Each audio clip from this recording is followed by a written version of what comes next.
사랑하는 이글스필드 가족 여러분, 2월 26일 금요일 아침입니다. 오늘도 좋으신 주님의 은총이 여러분의 삶을 주장하시는 하루가 되시기를 소망합니다. 우리가 함께 나눌 말씀은 구약성경 시편 48편 1절에서 14절까지의 말씀입니다. 구약성경 시편 48편 1절에서 14절까지의 말씀입니다. 제가 말씀을 읽도록 하겠습니다. 여호와는 위대하시니 우리 하나님의 성 거룩한 산에서 극진히 찬양 받으시리로다. 터가 높고 아름다워 온 세계가 즐거워하며 큰 왕의 성 곧 북방에 있는 시온산이 그러하도다. 하나님이 그 여러 궁중에서 자기를 요새로 알리셨도다. 왕들이 모여 함께 지나갔으며 그들이 보고 놀라고 두려워 빨리 지나갔도다. 거기서 떨림이 그들을 사로잡으리니 고통이 해산하는 여인의 고통 같도다. 주께서 동풍으로 다시스의 배를 깨트리시도다. 우리가 들은 대로 만군의 여호와의 성 우리 하나님의 성에서 보았나니 하나님이 이를 영원히 견고하게 하시리로다. 하나님이여, 우리가 주의 전 가운데에서 주의 인자하심을 생각하였나이다. 하나님이여, 주의 이름과 같이 찬송도 땅끝까지 미쳤으며 주의 오른손에는 정의가 충만하였나이다. 주의 심판으로 말미암아 시온산은 기뻐하고 유다의 딸들은 즐거워할지어다. 너희는 시온을 돌면서 그곳을 둘러보고 그 망대들을 세어보라. 그의 성벽을 자세히 보고 그의 궁전을 살펴서 후대에 전하라. 이 하나님은 영원히 우리 하나님이시니 그가 죽을 때까지 우리를 인도하시리로다. 아멘. 시편 48편은 예루살렘의 중요성과 영광을 노래하는 시편이기도 합니다. 시인이 예루살렘을 어떻게 노래하고 있는지 조금 더 살펴보십시다. 시편 48편에서 예루살렘은 무엇보다 요새로 나타나고 있습니다. 4절에서 7절까지는 예루살렘을 공격하여 그곳을 빼앗으려는 열방이 실패했다는 것을 말해주고 있습니다. 이들은 예루살렘을 공격하려고 왔다가 그 성이 얼마나 견고한 요새였는지 싸워보지도 않고 놀라서 지나갑니다. 더구나 5절을 보면 놀라고 두려워서 빨리 지나갑니다. 그 두려움이 얼마나 컸는지 6절을 보면 해산하는 여인의 고통 같았다고 말합니다. 극심한 고통을 여인의 해산에 비유하는 것은 구약 이곳저곳에서 찾아볼 수 있는 표현입니다. 7절에 나오는 다시스의 배를 깨트리신다는 말은 견고한 것이 부서진다는 뜻입니다. 요나가 도망하려고 했던 곳이기도 한 다시스는 지중해의 무역에 큰 힘을 가지고 있던 도시였습니다. 다시스의 배들은 크고 견고한 배들이었습니다. 따라서 크고 웅장한 그 무역선을 깨트리시는 하나님의 바람을 보는 두려움 같은 것이 이 견고한 요새인 예루살렘을 본 왕들에게 있었다는 것을 말해주는 것이죠. 한마디로 예루살렘이 견고한 요새이고 그래서 여러 왕들이 힘을 합쳐서 예루살렘을 점령하려고 왔지만 도리어 두려워서 순식간에 도망가 버렸다라고 하는 것을 말하고 있습니다. 그런데 예루살렘이 그렇게 강력한 요새가 된 이유가 무엇입니까? 오늘 예루살렘을 묘사해 놓은 구절들을 보면 높은 터, 견고한 성벽, 높은 망대가 있어서 요새 같은 성이라고 생각할 수 있겠지만 시인은 3절을 통해서 분명하게 밝히고 있습니다. 하나님께서 그곳에 계시고 거기서 자신을 요새로 나타내셨기 때문이라는 것이죠.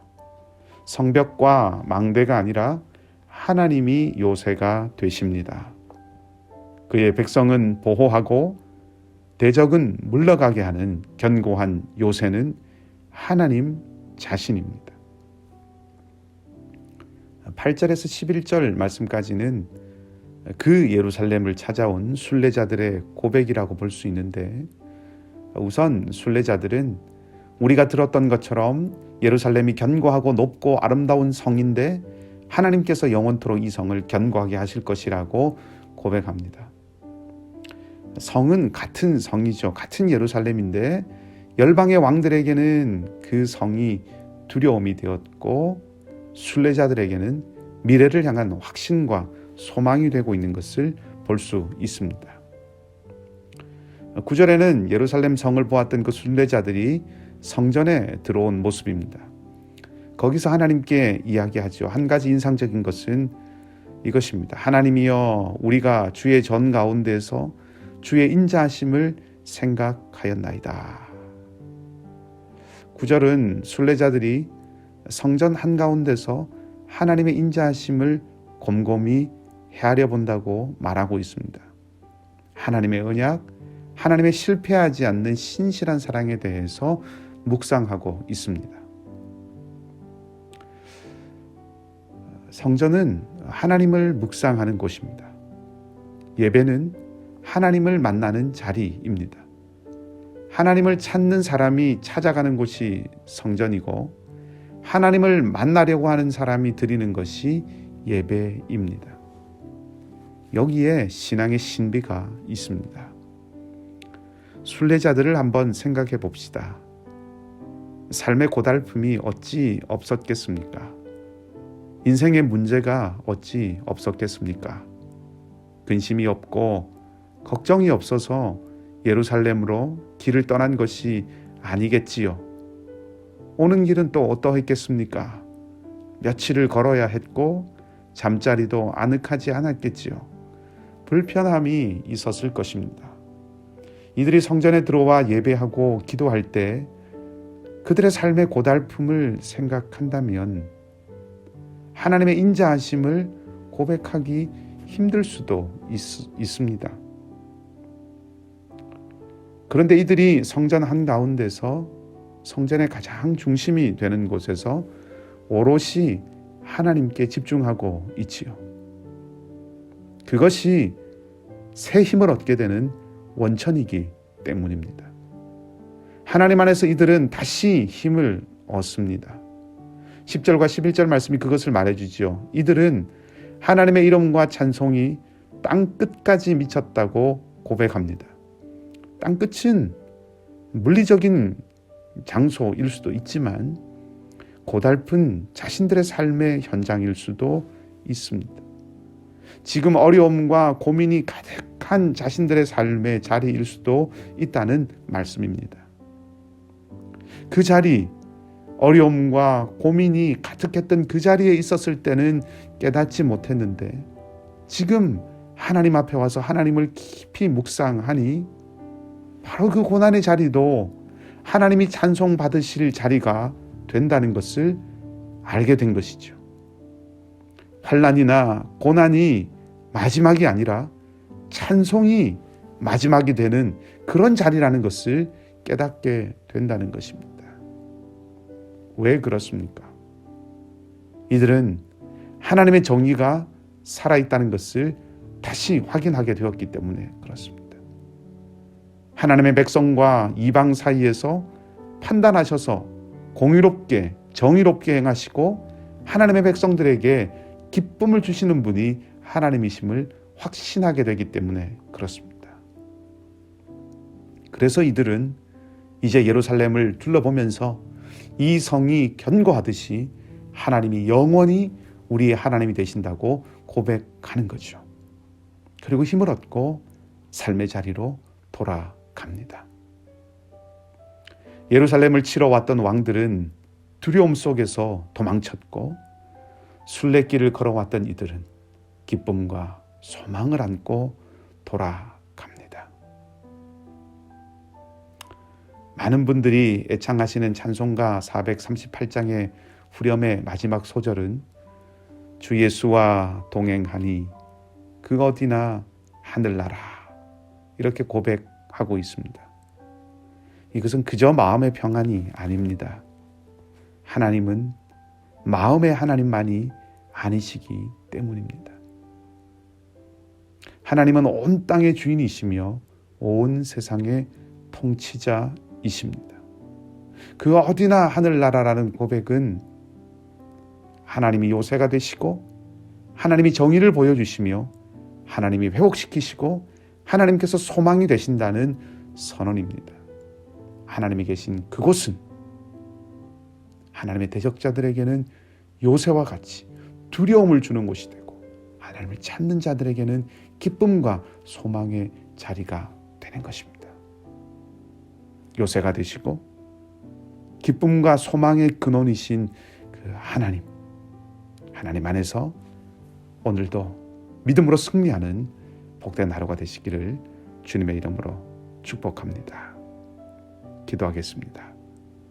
하나님, 높은 산에 오르는 것 같은 어려움이나 거친 들을 지나가야 하는 고달픔이나 초막 같은 곳에 거처를 정해야 하는 가난함이나 궁궐 같은 곳에 사는 부유함이나 그 어떤 것도 우리를 무너지게 하는 것이 될 수 없고 그 어떤 것도 우리의 견고한 요새가 될 수 없음을 이 아침에 다시 한번 기억하기를 원합니다.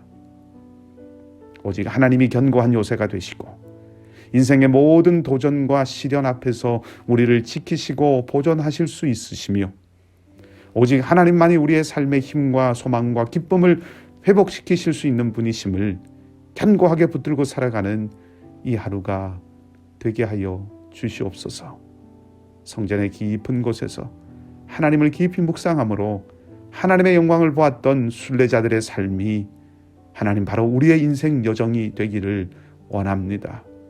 하나님을 사모하고 하나님의 영광을 사모하는 마음이 우리의 마음이 되기를 원합니다. 그리하여 광야 같은 세상에서도 흔들리지 않고 목마르지 않는 삶이 되게 하여 주시고 우리 삶의 땅끝이 마침내 하나님을 찬송하는 자리가 되게 해 주시옵소서. 오늘도 이글스필드 가족들, 하나님의 백성들의 삶을 살펴보셔서 연약한 우리 형제 자매들을 일으켜 주시고 회복 중에 있는 이들을 더욱 강건하게 해주시며 살아가는 모든 삶의 자리에서 계획하는 모든 자리, 만나는 모든 사람과 일 가운데서 주님의 손길을 체험하고 고백할 수 있는 은혜를 주시옵소서. 상록회 부모님들과 선교사님들을 또한 지켜주시기를 원하고 우리의 모든 기도의 제목에 선하게 응답해 주시기를 원하며 주님 예수 그리스도의 이름으로 기도합니다. 아멘. 말씀을 기억하시고 각자 기도하시고 오늘도 믿음으로 사시는 복된 하루가 되시기를 바랍니다.